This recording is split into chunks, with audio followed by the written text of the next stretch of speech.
Olá, amigos do canal MEP Petrópolis, sejam bem-vindos para mais um vídeo da série de palestras gravadas que a UMEP vem realizando.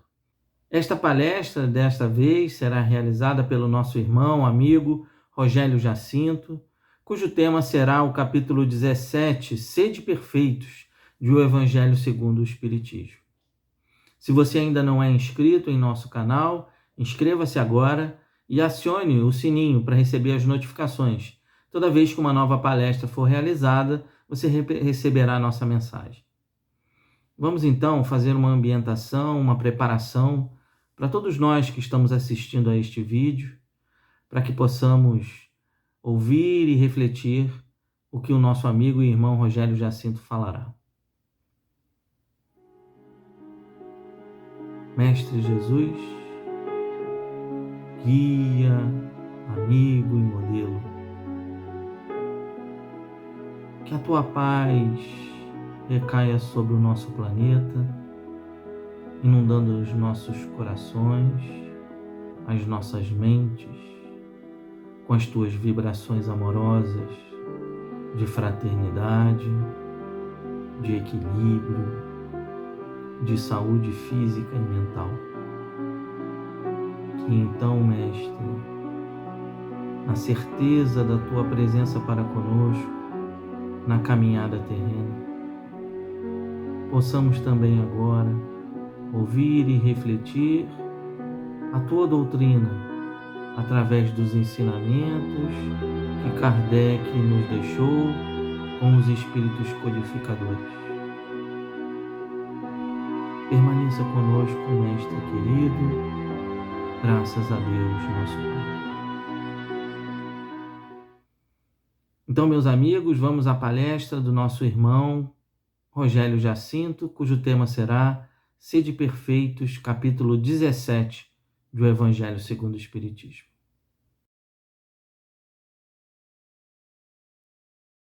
Boa noite, meus amigos. Boa noite, minhas amigas. Boa noite, família espírita. É com muita alegria, com muito amor, no coração, que eu estou aqui hoje, ocupando esse espaço, dividido entre tantos outros amigos, e tendo o prazer, nesta noite, de estar levando mais um item do capítulo 17 do Evangelho segundo o Espiritismo, que fala sobre sede perfeitos. Então, esse mês, esse capítulo foi escolhido. Cada semana, um amigo ou uma amiga vai falar sobre um item. E exatamente esta noite me foi designado que eu falasse sobre o item 5 e 6. O item 5 e 6 fala exatamente sobre uma parábola muito conhecida, que é a parábola que fala do semeador. Antes que a gente leia um trecho dessa parábola, eu gostaria de chamar bastante atenção que o Evangelho segundo o Espiritismo, para nós espíritas, eu costumo dizer que ele é o nosso orientador. Ele é o nosso orientador, quando eu digo no sentido de ser aquele manual de consultas onde nós podemos contar sempre em ter uma boa mensagem, uma boa luz, uma boa orientação para os nossos passos, para as nossas decisões. Ele é um manual que faz com que as nossas vidas, nós, seres imperfeitos ainda, a caminho da perfeição, consiga traçar caminhos mais fáceis e sutis. E com isso contribuindo que a gente possa chegar a essa perfeição o mais rápido possível. E essa parábola, para que a gente não deixe passar nada por despercebido, eu vou ler exatamente para que a gente possa ter detalhes quando Jesus narra exatamente essa parábola para os seus discípulos, dizendo assim: saiu o que semeia a semear a sua semente. E ao semeá-la, uma parte caiu junto ao caminho, foi pisada e as aves do céu a comeram. Outra caiu sob pedregulho, onde não havia muita terra. Nasceu depressa, mas logo que saiu o sol, entrou a queimar-se e, como não tinha raiz, secou. Outra caiu entre espinhos, e logo os espinhos que nasceram com ela afogaram. Outra, finalmente, caiu em boa terra, vingou, cresceu, e alguns grãos deram frutos a 30, outros a 60 e outros a 100 por um. Dito isto, começou a dizer em alta voz: o que tem ouvidos de ouvir, ouça. Então, meus irmãos, é nesse capítulo, é nesse item 5 e 6 do capítulo 17 do nosso Evangelho que nós vamos nos debruçar e fazer pequenas reflexões em cima dessa parábola de tão grande ensinamento. Basta que a gente tenha boa vontade de entendê-la, de compreendê-la. Por que muitos de nós temos o contato com o Evangelho e esse contato muitas vezes não surte efeito em nossas vidas? Quando a gente busca a palavra do Evangelho, dentro de cada parágrafo, de cada linha, de cada ponto, existe uma semente. O importante é que nós saibamos como essa semente está caindo no nosso campo. Como o nosso campo, o nosso coração, possa estar receptível a essas sementes, para que elas possam brotar e germinar. É interessante que nessa parábola eu gostaria de destacar exatamente 3 tipos de terreno onde as sementes caem. A primeira, ele fala das sementes que caem na beira do caminho. Depois, na semente que cai no meio de pedregal. Depois, as sementes que caem em espinheiro. E por último, as sementes que caem em boa terra. Para que a gente possa compreender exatamente o efeito e o resultado de cada terreno desse, e dentro das nossas análises, dentro das nossas expectativas, dentro dos nossos entendimentos, nós seremos capazes de compreender que tipo de terreno que eu estou semeando essas sementes.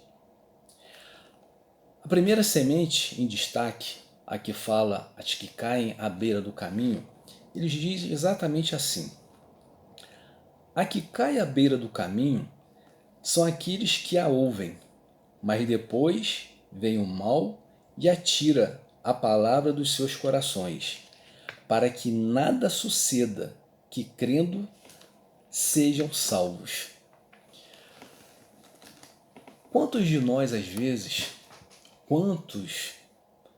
chegamos às vezes nas nossas casas religiosas, nos nossos templos religiosos, sejam nas nossas casas espíritas, sejam os nossos irmãos evangélicos, nossos irmãos católicos, em busca exatamente dessa palavra, mas às vezes por imaturidade, por incompreensão, muitas vezes estamos em determinado local religioso, mas apenas de corpo presente, mas o nosso coração não está ali.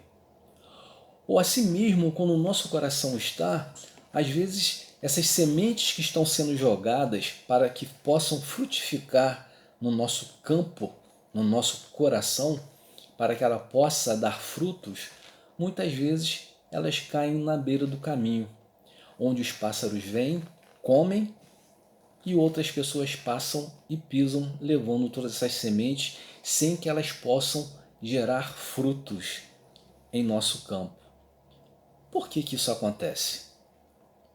Muitas vezes, ainda que a gente tenha esse contato, que essas sementes são jogadas em nosso campo, mas nós ainda nos mantemos presos na dificuldade de conseguir abandonar certos vícios, certas condutas, trabalhar o nosso ego, melhorar o nosso ser, a tão importante transformação íntima, deixando o nosso orgulho de lado, deixando a nossa vaidade, que tudo isso muitas vezes fala muito mais alto dentro de nós ainda. Não basta apenas que essas sementes sejam jogadas se o nosso coração, o nosso campo não esteja aberto para que ela possa germinar. É exatamente o que o Cristo quis dizer. Na maioria das vezes, chegamos em busca desses conhecimentos, mas de uma forma ainda praticamente quase que imatura, espiritualmente falando, nós não deixamos com que, nós não fazemos o movimento correto para que essas sementes possam frutificar, porque nós ainda não aprendemos a dar o passo da renovação de hábitos, de costumes, como eu falei minutos atrás. Depois, a gente tem o terreno, que é o pedregal. As sementes que caem no pedregal, Jesus vem e diz assim: a que cai no pedregulho significa os que recebem com gosto a palavra quando a ouvem, mas não tendo raízes, em sobrevindo a tribulação e a perseguição por causa da palavra, logo se escandalizam e voltam atrás. São aqueles que chegam, às vezes fervorosos, né? São os verdadeiros entusiastas do Evangelho, acham tudo muito interessante, tudo muito perfeito, dão até os primeiros passos para essa mudança, em busca da reforma íntima, tentando mudar as suas atitudes, a sua postura, o seu comportamento. Mas quando aqueles de fora vê essa mudança no seu comportamento, na hora que as pessoas veem esses frutos germinarem em você, são pessoas que chegam até você e que te puxam para trás. Faz com que você venha reviver exatamente tudo aquilo que você estava querendo deixar de lado. São aquelas pessoas que passam a te denominar como o chato, que você está estranho, que você já não é mais o mesmo, que você já foi mais bacana, que você já foi mais animado. São aquelas pessoas que faziam parte daquele ciclo de vícios que você frequentava, que você convivia, né?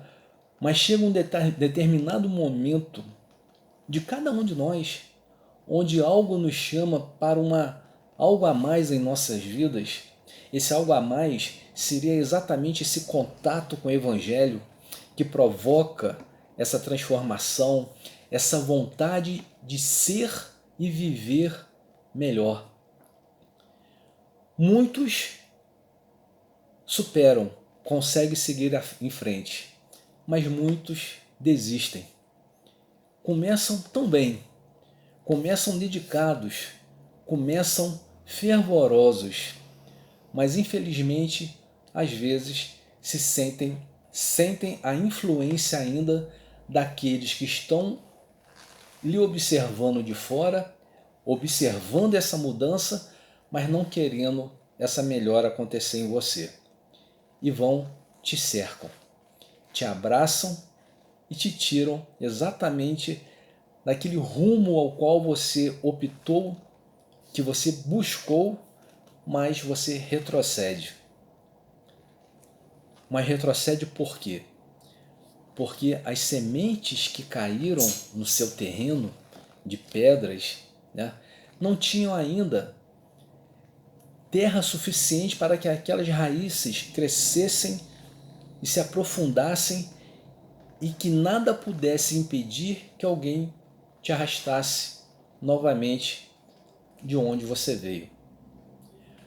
As sementes que caíram ali ficaram superficialmente.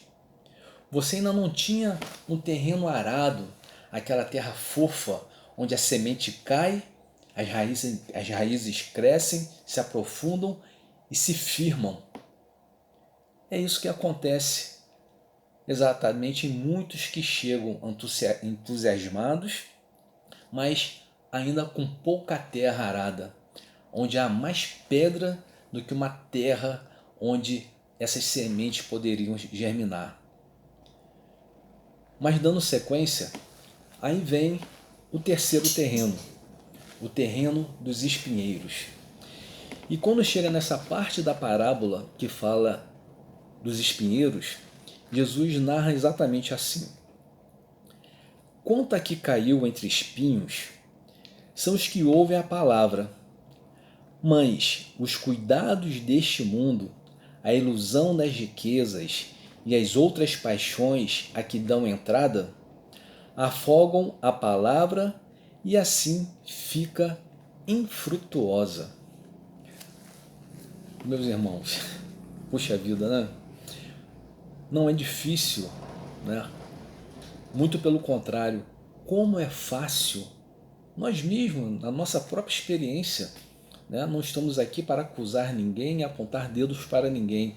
Cada um de nós tem a sua experiência vivida quando aquele despertar, algo chegou até você, que tocou o seu coração, que fez com que você buscasse algo que até então você nunca tinha tido contato. Um alimento para a sua alma. Além do alimento do corpo, o alimento da alma.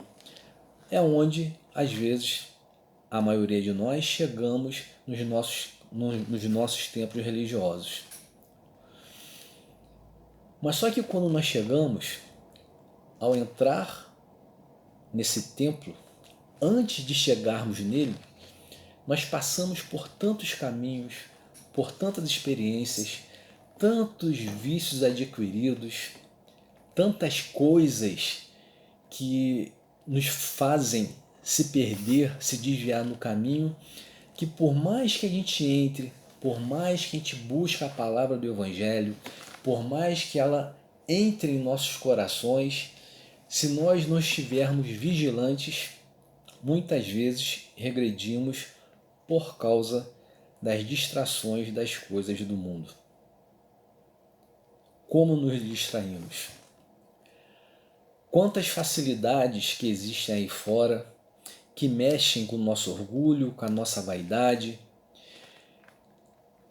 que nos faz com que a gente se preocupe em muito mais ter do que ser, querendo abarganhar inúmeros bens, inúmeros tesouros, fazendo com que a gente se distraia e não pare e pense que o maior tesouro que nós podemos adquirir como espíritos imortais são os tesouros do céu.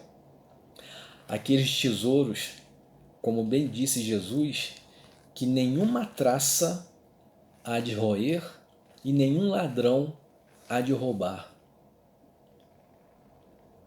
Que coisa singela, que coisa bonita. Mas por que nós não valorizamos tanto esses ensinamentos? É exatamente a semente que cai nos espinheiros, onde também não tem terra suficiente para que possa receber essas sementes e fazer com que essas sementes se frutifiquem. Porque os espinhos vêm, abafam essa semente e impedem que ela dê frutos. Esses espinhos estão retratados exatamente as coisas do mundo. Como é difícil estar no mundo sem nos comprometer com as coisas deste mundo. Como é difícil estar nesse mundo material sem saber, sem que a gente consiga dosar de uma maneira equilibrada que precisamos do material, mas precisamos também muito do alimento espiritual. como está o nosso terreno? Será que o nosso terreno é um terreno espinhoso? Será que o nosso terreno é aquele terreno, o pedregulho, onde as raízes só caem superficialmente, mas não germinam, secam logo que o sol vem e secam essas sementes?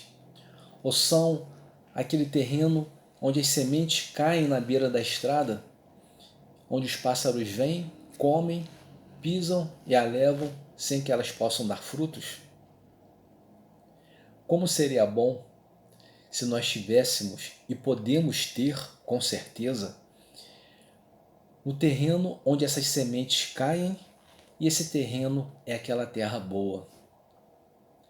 É aquela terra onde essas sementes, onde a palavra do Evangelho chega em formas de semente, nessa terra onde vai frutificar. E esses frutos se equivalem ao verdadeiro tarefeiro da obra do Cristo. Aquele que usa da palavra do Evangelho para o seu próprio bem e para os demais.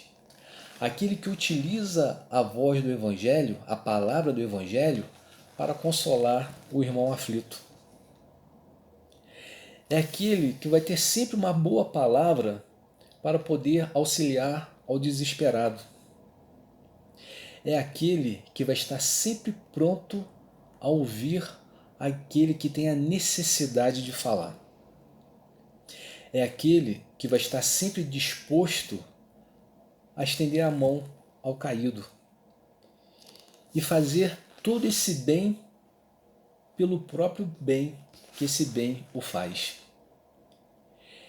É aquele fruto que vinga e que dá prazer de ser dividido, de fazer mostrar para os demais que ainda não tem esse campo arado, que ainda não tem a terra preparada para que essa semente possa frutificar, o quão vale a pena ser frutífero, o quanto vale a pena ser do bem, o quanto vale a pena ser perfeito. Torna a dizer, ainda que nós ainda não consigamos chegar a um estágio de uma perfeita condição, uma perfeição completa, porque nós somos ainda espíritos que trazemos muitas dificuldades. Eu me lembro num livro muito interessante de cabeceira, que é o livro Jesus no Lar. No capítulo 5 desse livro, desse lindo livro de Chico Xavier, esse capítulo narra exatamente o que nós estamos dizendo aqui. A dificuldade que Sara, esposa de Benjamim, um simples criador de cabra, ela tinha em vivenciar o Evangelho. E numa das suas oportunidades, numa daquelas reuniões que Jesus sentava à beira do lago e se reunia com seus discípulos, com todos os seus seguidores, Sara não perdeu a oportunidade de questionar a Jesus por que ela tinha tanta dificuldade de pôr em prática tudo que a Boa Nova lhe passava. Ao ouvir a Boa Nova, as palavras de Jesus, Sara se sentia muito próxima a tudo aquilo, se sentia renovada. Mas saindo dali, no seu dia a dia, ela não conseguia vivenciar exatamente as mensagens que essa Boa Nova trazia. E foi esse o questionamento para dela com Jesus. Mestre, por que tanta dificuldade? E Jesus, na sua benevolência, na sua calma, na sua brandura, sorriu para Sara e disse: Sara, não adianta todo o contato que essas palavras em formas de água límpida que entra em contato com o seu vaso, esse vaso, metaforicamente falando, o seu corpo físico, tanto espiritual, essa água límpida que é a palavra do Evangelho em contato com esse vaso sujo que muitas vezes somos nós, em contato com toda essa sujeira, muito difícil que essa água não se contamine, fazendo com que a gente ainda persista nas nossas falhas e nos nossos percalços. Mas nada melhor que quanto mais a gente consumir dessa água límpida, mais límpido e mais claro, mais lavado vai ser o nosso vaso. Então, meus amigos, é uma questão de tempo, é uma questão de perseverança, é uma questão da gente apostar que nós podemos. Vós sois luzes. Podeis fazer tudo o que eu faço, assim dizia o Mestre. Basta que a gente tenha boa vontade, basta que a gente queira abrir os nossos corações para que as sementes que saem das páginas do Evangelho possam germinar nesse campo fértil que cada um de nós, sem exceção, podemos ter e temos. Mas essas sementes têm que ser regadas. Temos que saber utilizar com muito mais propriedade esse manual, essas regras do Evangelho, que nos facilita o nosso passo, que clareia as nossas dúvidas, que faz com que possamos ser homens de bem, atingir de uma maneira mais rápida e promissora a nossa perfeição. Que não percamos jamais nenhum minuto dessa existência que nos está sendo dada novamente. Por que estamos aqui? Qual um dos maiores propósitos da reencarnação? Essa coluna central que sustenta a nossa doutrina, a reencarnação. Qual a maior função dela? É exatamente para quê? Para que possamos evoluir, para que possamos ser perfeitos, para que um dia possamos chegar num patamar de espíritos puros, para que a gente, nessa condição, a gente possa ter um contato que nós ainda não conseguimos ter devido a essa imperfeição, que é o contato mais íntimo, mais próximo do Criador. Não que Ele esteja longe e distante de nós, Ele está sempre presente em nossas vidas. Ele sabe exatamente tudo o que necessitamos e nos conhece. Nós é que temos a dificuldade de alcançá-lo muitas vezes. Essa inteligência maior, essa inteligência suprema, a causa primária de todas as coisas. Meus irmãos, é com muita alegria que eu tenho no coração de poder, de uma certa forma, poder dividir parte desses ensinamentos do Evangelho. Falo isso com o coração transbordando de felicidade e de humildade.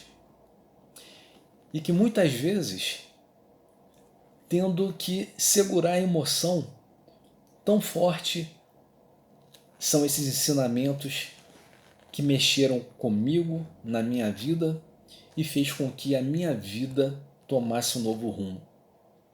Não estou aqui fazendo um testemunho, mas a palavra do Evangelho, quando ela em contato contigo, quando você teve a oportunidade e o interesse, a vontade de arar a sua terra para que essas sementes possam germinar e dar frutos, é com muita alegria, é com brilho no olhar que a gente se coloca como tarefeiro do Cristo. Ainda que possamos ser ferramentas um pouco enferrujadas na mão do nosso Criador. Mas independente disso, Ele vai saber como utilizá-la. E quanto mais utilizada pelas mãos do Cristo, mais aperfeiçoada essa ferramenta fica. Então, meus queridos, eu gostaria realmente agora, no final do nosso tempo, chamar vocês para que a gente possa fazer a nossa prece de encerramento, fechando os olhos e agradecer ao Cristo a oportunidade da noite de podermos estarmos aqui, unidos num único pensamento, imaginando o Senhor, Jesus, nosso querido amigo, com as suas mãos estendidas sobre cada um de nós, compreendendo e entendendo todas as nossas dificuldades ainda, Mestre. Dificuldades essas que muitas vezes nos impedem a sermos homens de bem em busca da perfeição. Mas temos a ciência, Senhor, que Tu és nosso amigo, nosso irmão, nossa luz, que é capaz de compreender a dificuldade de cada um de nós, mas que é capaz também de compreender o esforço íntimo que cada um de nós fazemos para podermos Te alcançar, Senhor. Nesse momento de prece e de luz, rogamos a Ti, Mestre, que a Sua mão possa parar sobre nossas cabeças, nos trazendo paz, nos trazendo equilíbrio e que possamos perseverar no Teu caminho, perseverar nas palavras do Teu Evangelho, para que possamos assim sermos dignos de ser chamados de Teu irmão. Fique conosco, Mestre, hoje, agora e sempre. Que assim seja, graças a Deus.